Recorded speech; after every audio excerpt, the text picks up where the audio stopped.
Hello, this is the 14th issue of Catch of the Day, and we're continuing to read from Doug Mitchell's book, Holy Cow, Holy Dung, and we're starting on page 9 at the top.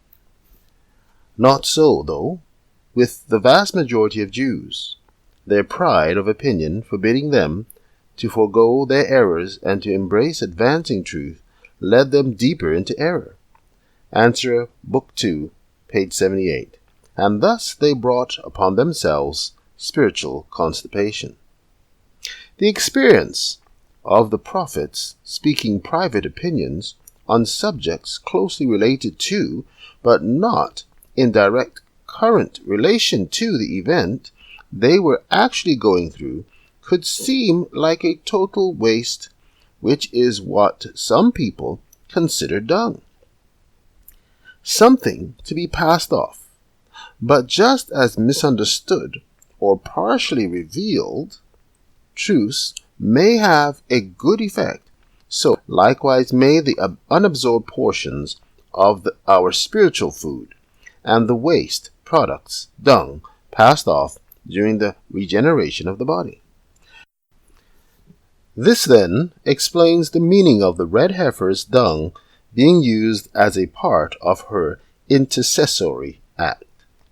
Of necessity, any statements relative to a subject which is still out of sight in the unfolding of the scroll are made only in incidental terms of truth, as it is at the time seen or commonly understood.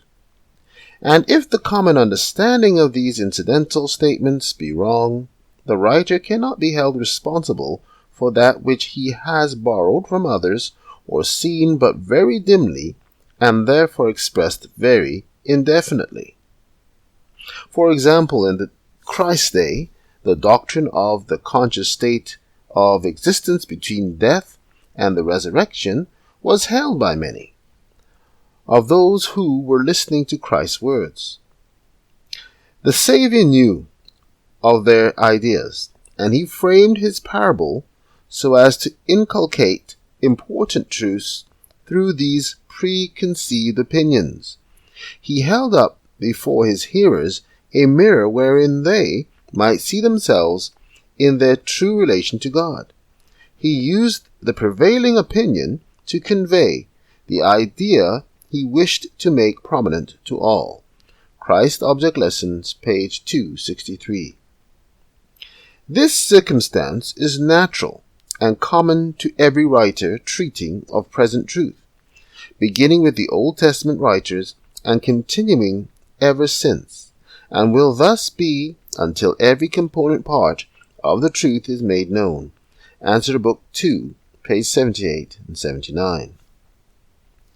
Dung-baked bread. With this understanding, we will turn our attention to the use of cow's dung as an agent for preparing the bread of those who are symbolized by Ezekiel were to eat.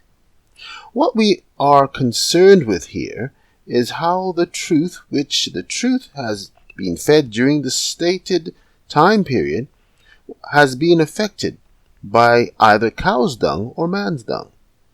In Ezekiel 4, the bread itself was affected by what it was baked on, either man's dung or cow's dung. This means that it was either affected by wasteful things brought forth by men or extraneous things brought forth of the Holy Ghost. One dung was unholy while the other was holy.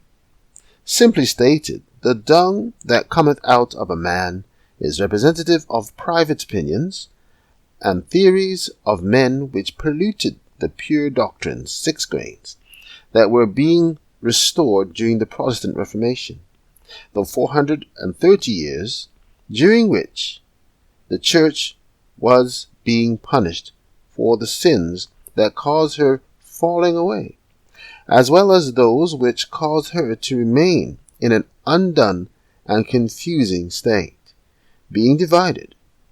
But the cow's dung that was given to those who were symbolized by Ezekiel is representative of the less than perfect presentations that the Holy Ghost, the holy cow, red heifer, used to accompany, prepare, and flavor the pure doctrines, 6 grains, as they entered that part of the body of the church who, as symbolized by Ezekiel, held to a higher standard than the rest of the church, yet who were still to suffer the determined punishment, though in a lesser degree.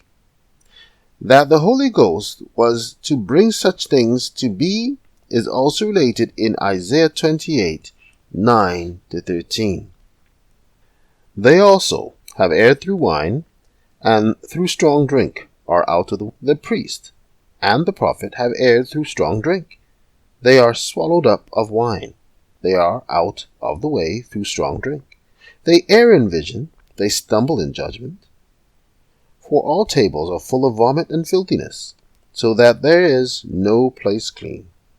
Whom shall he teach knowledge? And whom shall he make to understand doctrine? Them that are weaned from the milk and drawn from the breasts. Thank you for listening. Check it out. Good day.